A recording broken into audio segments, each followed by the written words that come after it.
بالله من الشيطان الرجيم بسم الله الرحمن الرحيم الحمد لله رب العالمين والصلاة والسلام على رسول الكريم وعلى آله وأصحابه من سن بسنة الدين أما بعد رب اشرح لي صدري ويسر لي أمري واحلل عقدة من لساني يفقهوا قولي اللهم أرنا الحق حقا وارزقنا اتباعه وأرنا الباطل باطلا واجتنابه اللهم إنا نسألك خير ما سألك عبدك ورسولك نبيك محمد صلى الله عليه وسلم اللهم إنا نعوذ بك من شر ما استعاذ بك عبدك ورسولك نبيك محمد صلى الله عليه وسلم اللهم تقبل منا إنك أنت السميع العليم وتب علينا مولانا إنك أنت التواب الرحيم. Our topic today is a very dangerous one because some people would not like to talk about it, but we have to sometimes understand the reality of life. And last time when I came, I believe in October, some of the brothers asked towards the end and during the breakfast that what are some of the ways and tips and strategies to save our children, our future generation from this malaise and this disease. There's a disease I would call that is spreading so rapidly like a virus and a bacteria that our youngsters, our youth are becoming atheist. Not even just leaving a religion and going to another religion, but just totally not believing in Allah subhanahu wa ta'ala. My dear brothers and sisters, Islam, one of the most important things to understand in this concept of Tawheed and oneness of Allah subhanahu wa ta'ala. And if you remember, many of you are immigrants, you came from a Muslim country. And in a Muslim country, if you remember, the ratio or the number of people becoming atheist or leaving the religion is very minimal. Am I right or wrong? Correct me, whichever country you came from. Was it always you hear every other day somebody leaving the religion? There might be a small portion and small category of people, or it may not come to our attention. But living here in this country and in this time, in the time of turbulence, the time of fitn, as Rasulullah said, that the time will come of not just fitna, but the plural of fitna, fitan, that one after another, one fitna will finish and another will start, then one finish and another will start. So in that time, it is very important to understand how to develop in our children such attachment to Allah subhanahu wa ta'ala, such connection to Allah subhanahu wa ta'ala. The reason back home in our Muslim countries we did not see is, number one reason is environment, the suhbah. The whole environment is Islamic, the whole country is Muslim. People are hearing 5 times azan on the road, on the street. You know, the barakah, the benefit of just hearing azan 5 times a day out on the street, wherever you are, whether school, college, work, bazaar, souk, it's monumental. I mean, it cannot be explained in words. Just the barakah of hearing azan. Azan itself is a reminder of Allah subhanahu wa ta'ala. Azan itself is a connector to Allah subhanahu wa ta'ala. Even the most worst of Muslims, and I use the word worst in a very careful manner, the one who is a Muslim by name, even when they hear the azan in the Muslim countries, they respect. They respect it. Whether they practice Islam or not, that's a different story in itself. But they do respect it because of the environment. Even if a Muslim is not fasting, but in Ramadan, they respect that in the environment. So if you think about it, how and why in this country when we come, things change because of ta'alluq. Ta'alluq billah.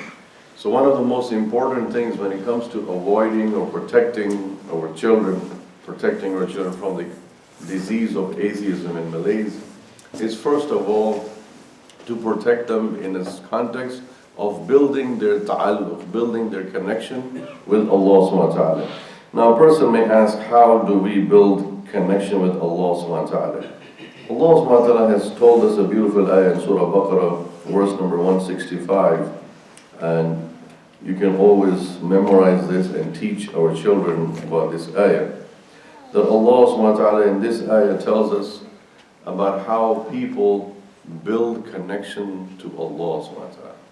Allah subhanahu wa ta'ala says in verse number 165, Surah Baqarah, وَمِنَ النَّاسِ مَنْ يَتَّخِذُ مِن دُونِ اللَّهِ أَنْدَادًا يُحِبُّونَهُمْ كَحُبِّ اللَّهِ وَالَّذِينَ آمَنُوا أَشَدُّ حُبًّا لِلَّهِ وَلَوْ يَرَى الَّذِينَ ظَلَمُوا إِذْ يَرَوْنَ الْعَذَابَ أَنَّ الْقُوَّةَ لِلَّهِ جَمِيعًا وَأَنَّ اللَّهَ شَدِيدُ الْعَذَابِ. Translation: and there are some people, some human beings, who take for themselves objects for worship besides Allah. The ayah is saying, وَمِنَ النَّاسِ. Allah did not say from Muslimin, وَمِنَ الْمُسْلِمِينَ. He said from amongst human beings. وَمِنَ النَّاسِ مَنْ يَتَّخِذُ مِن دُونِ اللَّهِ أَنْدَادًا. From amongst human beings there are people who take idols or statues as gods beside Allah subhanahu wa ta'ala. Andada is the plural of nid. Nid means to have a sharik, a partner, an association besides Allah. In another lughwi meaning of Arabic, nid means giving priority and importance to something or some being more than the creator Allah, more than the Khaliq. Some people can take their parents as nid also. They start worshipping their parents. They give more value to their parents than Allah and His Messenger. That is why, if you remember, Rasulullah said that none of you have completed your iman until Allah and His Messenger are more beloved to you than your parents. Your parents don't come before Allah and His Messenger. In another hadith He said, none of you have completed your iman until Allah and His Messenger are more beloved to you than your own self, your own nafs. You know, human beings, we love ourselves a lot. Yes or no? Do we love ourselves? Yes. What is the proof for that? What's the proof that we love ourselves? It's a very simple answer, a very logical answer. Something that you see on a daily life. What is the proof that we love ourselves? Do we keep telling people, announcing to people, hey, I love myself? What do we do innately, instinctively, from human instinct, that proves that we love ourselves? Fulfill our desires. Fulfill our desires. Yeah, that's the second thing. Fulfill desire comes second. What's the first thing we do in life? Thank you, brother. Save yourself. If there's fire, would you go put your hand in the fire? I don't love myself. Hey, let me burn. If there's a bullet flying coming your way, do you try to dodge the bullet or you say, come, get me? Allah has embedded in ourself, in our brain, in our fitrah, in our ruh, to protect ourselves. You see a small child, toddler, by mistake they put their finger in a hot water bowl, and then again if you tell them put again, no. Who told that child? Did you teach the child even? No. You haven't even taught the child ABC. And you tell the child, come on, Baba, put again. No. Because this is embedded, programmed in our brain. Something that is dangerous for me, I stay away from. That little child knows in the programming that came with Allah, and any doctor can testify to this, that danger is something to stay away from. This is pre-programmed from birth. Little child, toddler child, 1-year-old running around, suddenly hits something and it hurts, it will not go back and touch that. And that is why this is the proof that we love ourselves. And you know who gave this? Allah gave us. If we did not love ourselves, guess what would happen to us? What would happen to us? If we didn't love ourselves, would the human race survive on earth? Or would we have become extinct? Just do a Google search. You have smartphones right now. Somebody put in how many suicides in a day. Just put that word, you'll see a statistics. Every country has a suicide rate. America has a suicide rate. Canada has a suicide rate. Southern India has a suicide rate. Pakistan has a suicide rate. Every country, there are people committing suicide, Muslim or not Muslim. And you know why somebody commits suicide? Why does anybody commit suicide? Why would somebody put a gun to their head? Why would somebody take a knife and keep it? Why would somebody take a blade and slit their wrists? You know, botched suicides happen a lot. They come to the ER room of the hospital, in the triage. Many physicians attend to such patients who tried to commit suicide but didn't die. Why? Allah did not appoint for them the time of death. So yes, we love ourselves, we love our parents, we love our loved ones. But the most important love is the love for Allah subhanahu wa ta'ala. And that is what Allah subhanahu wa ta'ala is saying in this ayah in Surah Baqarah. وَمِنَ النَّاسِ مَنْ يَتَّخِذُ مِن دُونِ اللَّهِ أَنْدَادًا يُحِبُّونَهُ كَحُبِّ اللَّهِ. Look at the parable, the simile that Allah is giving. Allah is saying there are people from amongst human beings who take gods besides Allah, who give allegiance to things besides Allah. And they love those things, or they love those demigods or semi-gods. They love them as if they're supposed to love who? Allah. يُحِبُّونَهُ كَحُبِّ اللَّهِ. That is what Allah is saying. They love them as if they're supposed to love Allah. In other words, Allah is saying the most highest love that a human being should have is for who? Allah subhanahu wa ta'ala. يُحِبُّونَهُمْ كَحُبِّ اللَّهِ. And then Allah says, وَالَّذِينَ آمَنُوا, those who believe. In the same ayah, Allah is saying, وَالَّذِينَ آمَنُوا أَشَدُّ حُبًّا لِلَّهِ. The people who believe, they have the most love. Ashad, the word ashad in Arabic language, you can ask any Arab, means extreme love. Love in the sense that you would do anything for the sake of Allah subhanahu wa ta'ala. It is extreme concept of love that you would no way back off from the love of Allah subhanahu wa ta'ala. And why am I saying this concept or this ayah when it comes to the topic of atheism? Because when somebody stops believing in a God, when somebody starts believing in a deity, in a Lord, what's the first sign? Why did that happen? That is a symptom of a sickness that started many, many, many years ago. Nobody just overnight says, okay, I woke up this morning, I don't believe in God. All their life they believe in God, suddenly say, I don't believe in God. The disease must have started somewhere way back, and it kept cultivating, nurturing, until the final straw that broke the camel's back, that one day they decide, that's it, enough is enough. There's no God in my life. There is no God out there.